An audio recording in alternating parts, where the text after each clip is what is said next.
सांगितलं की मला परमिशन द्या, मी दहशतवाद्यांना जाऊन गोळ्या घालतो. 100% काय मग मी लहानपणापासून ज्या वेळेला शाळेत शिकलो आणि भारतीय विविधतेने नटलेला परंपराचा मला अभिमान आहे. सारे भारतीय माझे बंधू आणि भगिनी आहेत हे मी शिकलोय.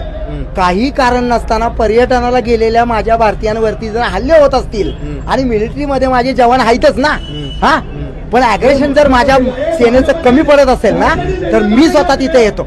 आता आम्हाला परमिशन द्यावं नरेंद्रभाई मोदींनी.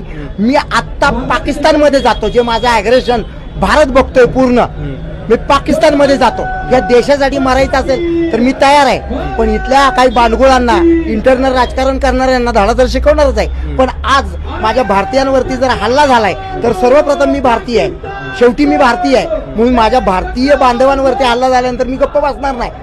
मग छत्रपती शिवाजी महाराजांचे वैचारिक वारस म्हणून घेण्याचा आम्हाला अधिकार उरणार नाही. नरेंद्रभाईंनी बंदूक द्यावी, दहशतवाद्यांना समोर जाऊन शूट आउट करीन मी. लक्षात ठेवा, आम्ही लेखणीनं काम करणारी माणसं आहोत, डॉक्टर बाबासाहेबांची लेखणी.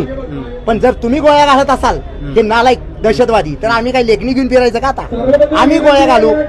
म्हणून नरेंद्रभाई मोदींना मी सांगतो की यांना संपवून टाका, चिरडून टाका. नगभर देश आहे तो पाकिस्तान, आमच्या तुकड्यांवरती पळलेला तो पाकिस्तान. त्यांचे दहशतवादी जर आमच्या बांधवांना मारत असतील आणि किती वेळा सहन करायचे?